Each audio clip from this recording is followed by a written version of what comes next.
This is Optimal Finance Daily, episode 1562. 5 Ways We Avoided Lifestyle Inflation to Reach Financial Freedom, Part 1, by Lisa Harrison of MadMoneyMonster.com. And I'm your host and personal finance enthusiast, Diana Merriam. This is the show where I narrate posts from thought leaders in personal finance every single day of the year in 10 minutes or less. And before we get to it, I wanted to make sure that you know that we have a weekly newsletter sharing tips, tricks, advice, inspirational quotes, and more. It's a great way to show your support and totally free. Just enter your email address at oldpodcast.com to join. Now today I have a bit of a longer post, so I'll read the first half today and then finish the rest for you tomorrow. So with that, let's dive into the first half and start optimizing your life. 5 Ways We Avoided Lifestyle Inflation to Reach Financial Freedom, Part 1, by Lisa Harrison of MadMoneyMonster.com. After high school, I was dying to get my hands on a brand new car. I had my adolescent sights set on either a colorful GEO Tracker or a sporty Mitsubishi Eclipse. After all, I landed myself a job soldering small components together at a local factory that paid me a little bit more than the minimum wage and even came with benefits. It was the kind of job the older generation held onto for decades and retired from.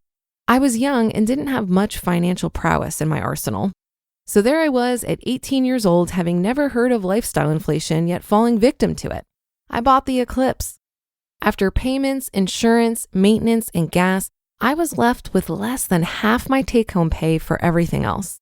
My first real lesson with lifestyle inflation was a Mitsubishi Eclipse and lasted 60 months. By the time I pulled out the last statement in the payment booklet, yes, it was that long ago, I was 5 years older and a little wiser. I ditched the factory job around the same time and started taking classes at the local community college.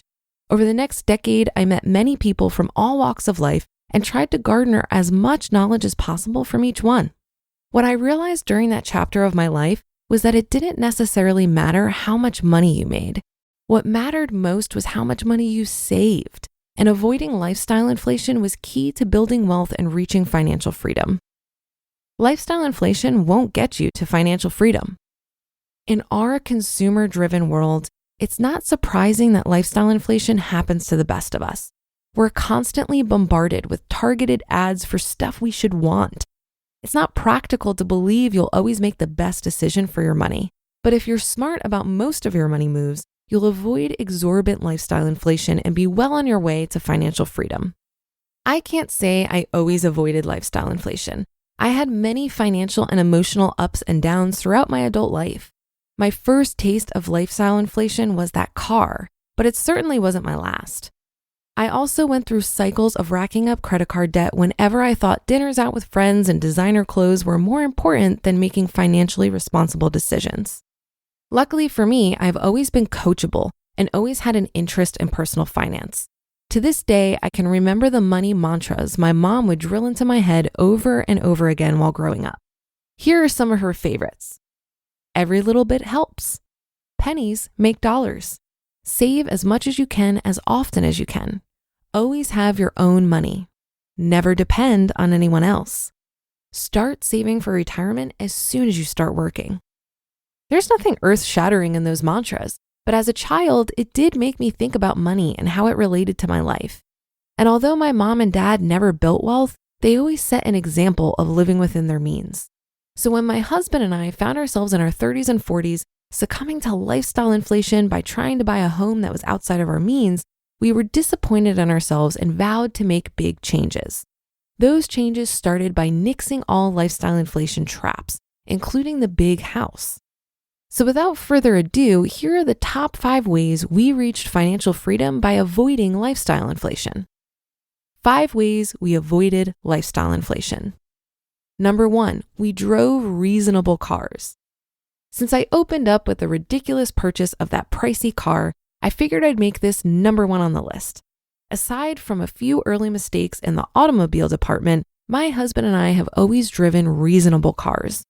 We currently have 2 2012 models that we purchased pre-owned. The one car is a Mazda 3 that I bought in early 2014.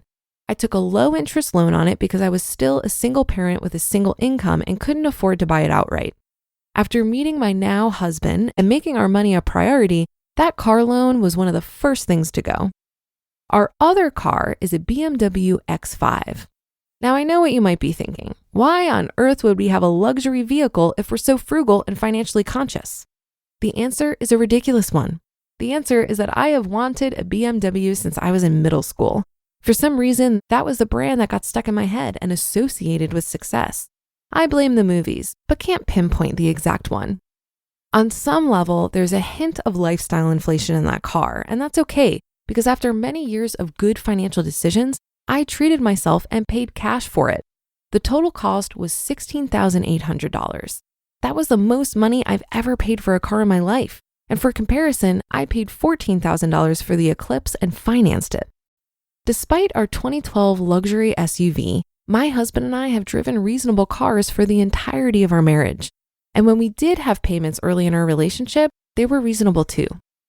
To be continued. You just listened to part 1 of the post titled 5 Ways We Avoided Lifestyle Inflation to Reach Financial Freedom by Lisa Harrison of madmoneymonster.com. This post reminds me of one of my favorite quotes from Socrates, who said, "The secret of happiness, you see, is not found in seeking more, but in developing the capacity to enjoy less." If you always want more, you'll never actually get to a place of contentment, and you'll likely hurt your finances in the process. Avoiding lifestyle inflation is like a superpower when it comes to building wealth. But I think the key is not begrudgingly agreeing to live within your means, but to actually prefer it. This is something we really need to work at because we've been conditioned since birth to be consumers.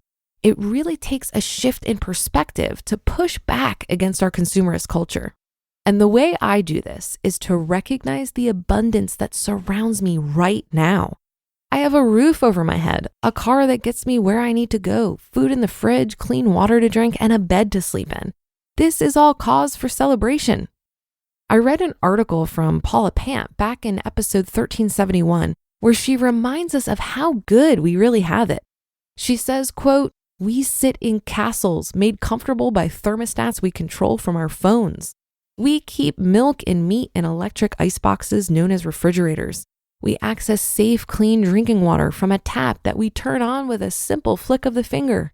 We watch entertainment from private devices we control with tiny remotes. We live lives of luxury." End quote. I like to remind myself that corporations can't successfully sell me anything until they first convince me that what I have now isn't enough. So all that being said, gratitude for what I have now is the best way I've found to guard against lifestyle inflation. Well, that should do it for today. Have a happy rest of your day and great weekend. And I'll see you on the Sunday show tomorrow, where we'll finish up this post and where your optimal life awaits.